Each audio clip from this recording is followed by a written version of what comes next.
You want a version that's tight, cinematic, totally natural in its flow. Just a real American voice telling this wild, escalating story in a single run, right? No channel names, no formula, just real emotion, shifting gears between anger, tension, and, finally, that rare taste of justice. Here's your script, keeping the whole three-act structure, vivid characters, the hook from line one, with a rich ending and a natural, conversational rhythm all the way. Let's dive in. He's stealing my car. Those are the first words I hear at 7:43 on a Tuesday morning, echoing off the garage doors. Katherine Johnson, president of our glorious neighborhood HOA, is standing at the edge of my driveway, clutching her phone and absolutely shrieking for the cops. And me? I'm just there, holding a coffee in one hand, trying to load forensic gear into the back of my own blue Ford F-150. The truck I've been pouring my savings into for the past year and a half. The one with the mounted cameras, the custom evidence lockers, the software I built to finally crack open old traffic cases like the one that killed Catherine's own son 3 years back. Yeah, you heard that right. I'm being accused of stealing my own truck by a woman who's made my life hell for 2 solid years over grass height and mailbox paint, who's sent me more HOA notices than I can count. She's convinced I stole her brand new Ford pickup, the one she claims she just paid $25,000 down for last week at a dealership called Premium Electric Cars, and now here I am, in broad daylight, getting ready to make off with her property. You ever get that feeling, like the whole world's gone sideways?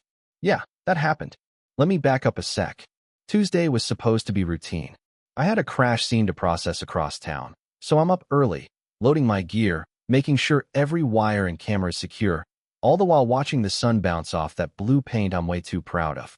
Mrs. Williams next door gives a little wave, still in her garden gloves, and I smile back, trying to ignore the persistent hum of that prototype system in the truck bed, thinking today's just another day I might change how accident investigations work in this state. Then the scream hits, and suddenly all the neighbors are peeking through blinds, half of them already forming opinions before I even cut the engine. Now, here's where it turns from awkward to career-ending. Because you know how people are, nobody steps up to ask what's actually going on. Nobody says, hey, maybe the guy who's lived here for years, who's been polite, who keeps to himself, maybe he isn't a thief. Instead, there's Mrs. Patterson whispering to Old Man Henderson about how guys like that don't own trucks like mine unless something fishy's going on, and Henderson nodding with that look. You know the one. I called it smirk. Katherine, meanwhile, is shaking, white-knuckled, already calling 911, telling them her truck's being stolen right in front of her. I try to keep my cool, show her my registration, the title, the receipt with my name on it, but she's beyond reason. She's got grief in her veins and control in her eyes, and now the worst-case scenario is playing out, not in some movie, but on my own damn driveway. The sirens are coming. I feel every muscle in my body lock up. This isn't just embarrassment. This is the kind of thing that sinks a law enforcement career for good. Even a rumor of theft can cost you your badge, your reputation, the chance to see that software I've built ever make a difference. All I can think is, don't escalate. Don't give them a reason. The first squad car pulls up, lights flashing. Out come officers Rodriguez and Thompson. Rodriguez is the steady hand, the veteran.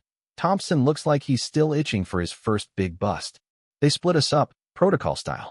Catherine's retelling her side, full volume, shaking receipts at Rodriguez. Me, I'm standing with Thompson, handing over my paperwork, badge, department ID, the works.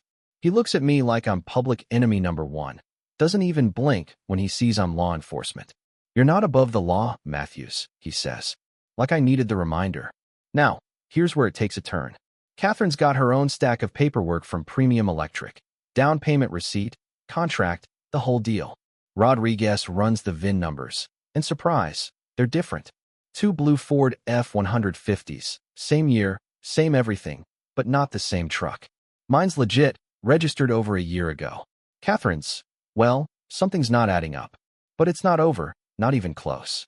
I'm still shaking, but for a second I see her anger shift, and suddenly I get it. She's not faking this. Catherine's genuinely convinced someone stole her dead son's truck. It hits me. All that pain she's been channeling into HOA violations and neighborhood rules, it's all wrapped up in this one object, this truck. It was supposed to be David's graduation gift. She lost the court case over it in her divorce, and the only thing she's been able to do since is try to get it back, somehow, any way she can. Then, twist number 1, Captain Mitchell, my supervisor, shows up, takes a quick look at the mess, and quietly drops a bombshell in my ear. Eric, that truck? The guy you bought it from, James Wilson, that's Catherine's ex-husband. She's got a long history of calling the cops on him, filed harassment charges during the divorce. This isn't just a random accusation. You've landed smack in the middle of a family war you didn't even know existed. I swear, it's like the ground shifts under my feet. Suddenly, I'm not just fighting for my career or my reputation. I'm a piece on the board in a game that started years before I ever moved to this neighborhood. Rodriguez lays it out in front of Catherine, and for a second she's speechless.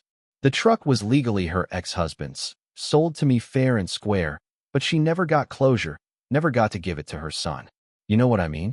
That's the kind of pain that'll mess with your head, make you see ghosts in broad daylight.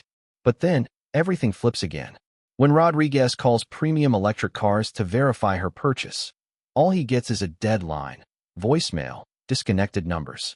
That dealership doesn't exist anymore.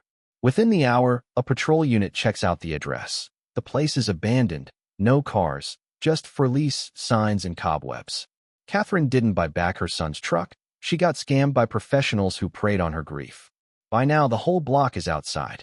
Mrs. Williams, still in her gloves, offers a kind word, tries to bridge the gap.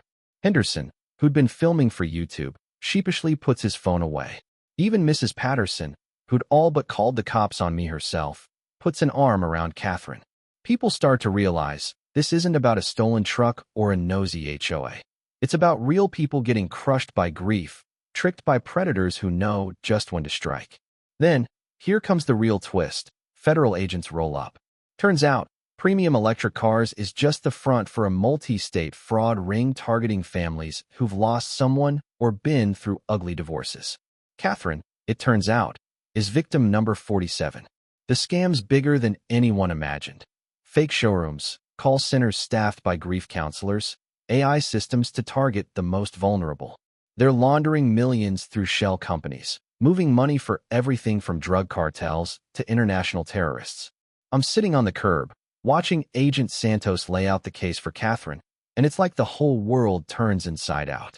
That little blue truck brought the feds, state investigators, and half the neighborhood together, all because one woman refused to let go of her son's memory, and one forensic cop just wanted to do his job.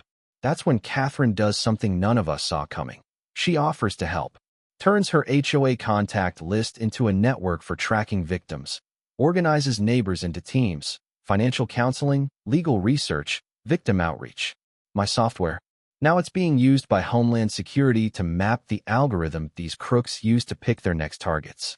We uncover 67 new victims in just days, faster than the feds did in months. Suddenly, our street, the same one that used to be about mailbox colors and weed height, is the epicenter of the biggest consumer fraud case in the country. News vans, federal marshals, cybercrime units, the works. Our little crisis becomes the model for regional cooperation, victim support, data analysis, fraud prevention, all rolled out to counties across 3 states. Catherine, once the most hated woman on the block, is now testifying before state lawmakers about protecting grieving families from high-tech scams. The case grows and grows. Arrests in the Caymans. Millions recovered. Criminal networks exposed all the way up to Eastern Europe. My own career takes a wild turn. The state wants me to head up a new forensic innovation center, coordinating anti-fraud efforts with agencies from Atlanta to Detroit. Catherine starts a foundation in her son's name.